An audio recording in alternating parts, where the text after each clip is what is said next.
பல்வேறு கோரிக்கைகளை வலியுறுத்தி சென்னை பச்சையப்பன் கல்லூரி மாணவர்கள் கல்லூரி வளாகத்தில் அமர்ந்து போராட்டம் நடத்தி வருகின்றனர்.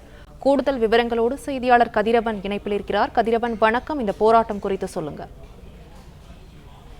பச்சையப்பன் கல்லூரி மாணவர்கள் பல்வேறு கோரிக்கைகளை வலியுறுத்தி சற்று நேரத்துக்கு முன்பாக கல்லூரி நுழைவாயில் மற்றும் உள்ளே அமர்ந்து போராட்டத்தில் ஈடுபட்டு வருகிறார்கள். குறிப்பாக காலை 10 மணிக்கு மேல தண்ணீர் குடிக்கவும் கழிவறைக்கு செல்லவும் மாணவர்களை மிரட்டி மனித உரிமை மீறல்களில் கல்லூரி நிர்வாகம் ஈடுபடுவதாகவும், அனைத்து பிளாக்குகளிலும் கழிவறை வசதி செய்து தர வேண்டும், அனைத்து தளங்களிலும் கேண்டீன்களும் பாதுகாப்பான குடிநீர் வசதியை உருவாக்க வேண்டும், கல்லூரியில் அடிப்படை வசதிகளை சரி செய்து தர வேண்டும், சேதமடைந்த கட்டிடங்களை புதுப்பிக்க வேண்டும், விடுதி உணவு கட்டணத்தை குறைத்து சத்தான உணவுகளை வழங்கப்பட வேண்டும், கல்வி வளாக ஜனநாயகத்தை பறிக்கும் கல்லூரி நிர்வாகத்தை கண்டிக்கும் வகையில் இந்த போராட்டத்தில் ஈடுபட்டு வருவதாக கூறி கல்லூரி மாணவர்கள் 100க்கும் மேற்பட்டோர் கல்லூரி வளாகத்தின் உள்ளேயும் நுழைவாயிலும் அமர்ந்து போராட்டத்தில் ஈடுபட்டு வருகிறார்கள்.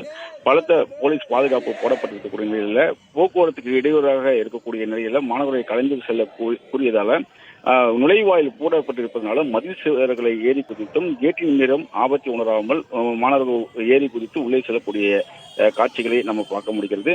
குறிப்பா பச்சையப்பன் கல்லூரி பயிலும் மாணவர்கள் அரக்கோணம், திருத்தணி, கும்மிடிப்பூண்டி, செங்கல்பட்டு உள்ளிட்ட பகுதியிலிருந்து வரக்கூடிய மாணவர்கள் காலை 10 மணிக்கு மேல் வந்தால் கல்லூரிக்கு உள்ளே விடாமல் கேட்டை மூடி வருவதாகவும், அதனை நடைமுறைப்படுத்த ஒழுங்குமுறை நடைபெறுத்த வேண்டும் என்ற கோரிக்கையை வலியுறுத்தி இந்த போராட்டம் நடைபெறுவதாக தெரிவிக்கப்பட்டிருக்கிறது.